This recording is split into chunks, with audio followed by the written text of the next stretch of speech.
નમસ્તે બાળકો, આ વિડીયોમાં આપણે સામાન્ય અવયવી શું છે તેના વિશે જાણીશું. રાજુ બબલુના ઘરે આવ્યો છે.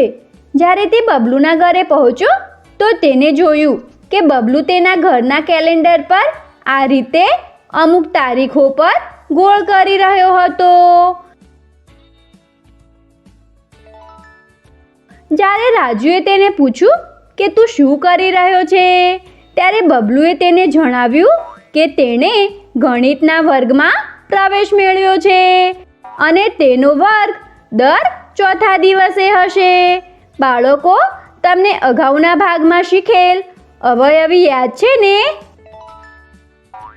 શું તમે ચારના અવયવીનો ઉપયોગ કરીને એ જણાવી શકો છો કે બબલુનો વર્ગ કઈ કઈ તારીખે હશે? તમે ઈચ્છો તો વિડીયોને રોકીને આનો જવાબ શોધી શકો છો.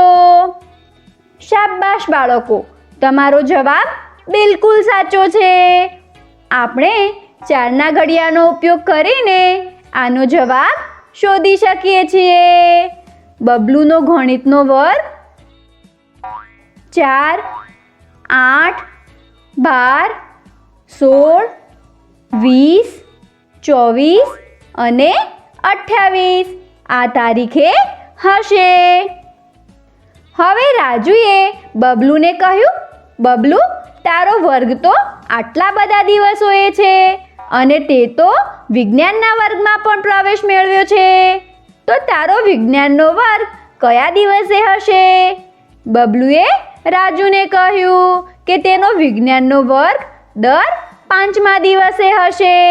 બાળકો, શું તમે અવયવીનો ઉપયોગ કરીને જણાવી શકો છો કે બબલુનો વિજ્ઞાનનો વર્ગ કઈ કઈ તારીખે હશે?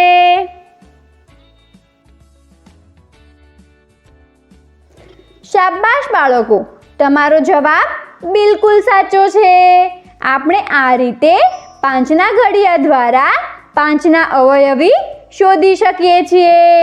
બબલુ 5, 10, 15, 20, 25 અને 30 તારીખે વિજ્ઞાનના વર્ગમાં જશે. રાજુએ ઉત્સાહિત થઈને જે તારીખોએ બબલુ વિજ્ઞાનના વર્ગમાં જશે તેના પર આ રીતે કેલેન્ડર પર એક નિશાન બનાવી દીધું. હવે રાજુ અને બબલુએ જ્યારે કેલેન્ડરને ધ્યાનથી જોયું તો મેળવ્યું કે 20 તારીખ પર બબલુએ ગણિતના વર્ગનું ગોળ કર્યું છે અને રાજુએ પણ 20 તારીખ પર આ રીતે વિજ્ઞાનના વર્ગ માટે નિશાન બનાવ્યું છે. બાળકો, આપણે જોઈ શકીએ છીએ કે બબલુના ગણિતના વર્ગની તારીખ 4ના અવયવી છે અને તેના વિજ્ઞાનના વર્ગની તારીખે 5ના અવયવી છે અને 20 તારીખ બંને સંખ્યાઓનો અવયવી છે. શું આ શક્ય છે કે કોઈ સંખ્યાના અવયવી કોઈ બીજી સંખ્યાના પણ અવયવી હોઈ શકે છે?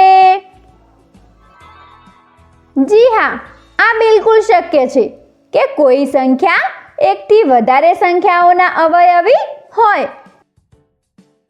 તેવી સંખ્યાઓ જે એકથી વધારે સંખ્યાઓનો અવયવી હોય છે તેને આપણે સામાન્ય અવયવી કહીએ છીએ.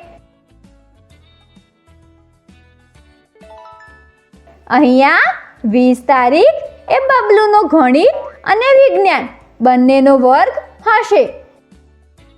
બીજા શબ્દમાં 20, 4 અને 5નો સામાન્ય અવયવી છે.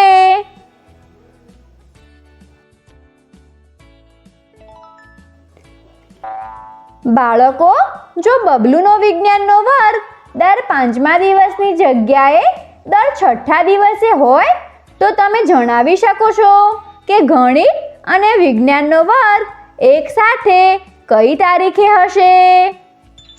તમે ઈચ્છો તો વિડીયોને રોકીને આનો જવાબ શોધી શકો છો.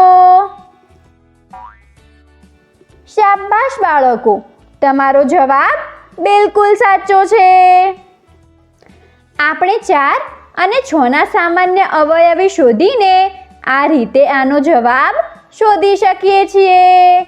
આપણે જોઈ શકીએ છીએ કે 12 અને 24 આ સંખ્યાઓ 4 અને 6ના સામાન્ય અવયવી છે. એટલે બબલુનો ગણિત અને વિજ્ઞાનનો વર્ગ 12 અને 24 તારીખે એક સાથે હશે. બાળકો, આ વિડીયોમાં આપણે સામાન્ય અવયવી શું છે તેના વિશે જાણ્યું. પછીના વિડીયોમાં આપણે થોડા રસપ્રદ ઉદાહરણો દ્વારા આના વિશે વધુ જાણીશું.